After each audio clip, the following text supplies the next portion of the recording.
Jeevan Reddy party వల్ల చాలా నష్టం అండి కాంగ్రెస్ పార్టీకి.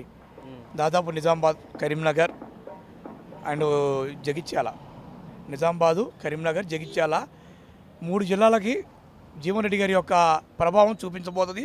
పక్కాగా చూపించింది కూడా. ఎందుకంటే 40 సంవత్సరాల పార్టీ దీర్ఘకాలికంగా కాంగ్రెస్ పార్టీలో పనిచేసిన వ్యక్తి జీవన్ రెడ్డి గారు. అది అందరికీ తెలుసు. కష్టకాలంలో కాంగ్రెస్ పార్టీకి అండగా నిలబడి తన వంతుగా కర్తవ్యాన్ని పార్టీ కోసం ఎనలేని కృషి చేసినటువంటి వ్యక్తి జీవన్ రెడ్డి గారు. ఎందుకంటే చిన్న క్యాడర్ నుంచి పెద్ద క్యాడర్ లీడర్ దాకా కూడా దాదాపు సీఎం ముఖ్యమంత్రి రేవంత్ రెడ్డి కూడా తెలుసు జీవన్ రెడ్డి గారి గొప్పతనం ఏందంటే ఈరోజు జీవన్ రెడ్డి గారిని పక్కపెట్టడం అనేది చాలా దురదృష్టకరం.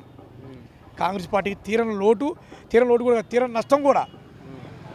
దాదాపు 3 జిల్లాలు కూడా రేపు కాంగ్రెస్ పార్టీ వచ్చే అంత ఉండదు. ఎందుకంటే అతను సీనియర్. తెలంగాణలో నెక్స్ట్ సీఎం కేసీఆర్ గారండి. ఎందుకు చెప్తూనే ఉంటానంటే జనాల మాట అది. మనం జనాల ప్రతి ఒక్కరు కూడా, రైతులు కానించి, వృద్ధులు కానించి, వితంతువులు కానించి కూడా ప్రతి ఒక్కరు కూడా కేసీఆర్ గారిని ఆదరిస్తారు. ఎందుకంటే ఇవాళ సకాలంలో రైతు బంధు రావట్లే, సకాలంలో కళ్యాణ లక్ష్మి రావట్లేదు, సకాలంలో ఆడవాళ్ళకి మన 2500 రూపాయలు ఇస్తున్న రేవంత్ రెడ్డి తప్పు చేసిండు. ఆడవాళ్ళ విషయంలో తప్పు చేసిండు, రైతు విషయంలో తప్పు చేసిండు. ప్రతి సామాన్యమైనటువంటి వ్యక్తుల పట్ల కూడా అతను చేసినటువంటి మోసం చాలా కాదు. ఎందుకంటే ఆల్రెడీ కాంగ్రెస్ పార్టీ గురించి 2 సంవత్సరాలు తెలిసిపోయింది. ఏంది కాంగ్రెస్ పార్టీ అసమర్థ పార్టీ అని, అది ఓలీ నాలుక మీద బుడగలు లాంటి అని. ఎందుకంటే బోటకు మాటలు చెప్పి గద్దెనెక్కినటువంటి వ్యక్తి కాంగ్రెస్ పార్టీ రేవంత్ రెడ్డి గారు. అది అందరికీ తెలిసిన విషయం. ఎందుకంటే ఈరోజు జీవన్ రెడ్డి గారు లాంటి సీనియర్లు చాలామంది ఉన్నారు కాంగ్రెస్ పార్టీ నుంచి బయటికి రావడం కోసం.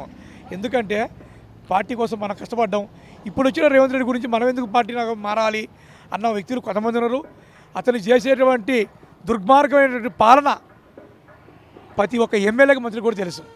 ఇప్పుడు ఉన్నటువంటి గవర్నమెంటు మంత్రులు కూడా కేవలం ప్రజల కోసం పనిచేయట్లేదు, కాంట్రాక్టుల కోసం, వాళ్ళ కమిషన్ల కోసం పనిచేస్తారు.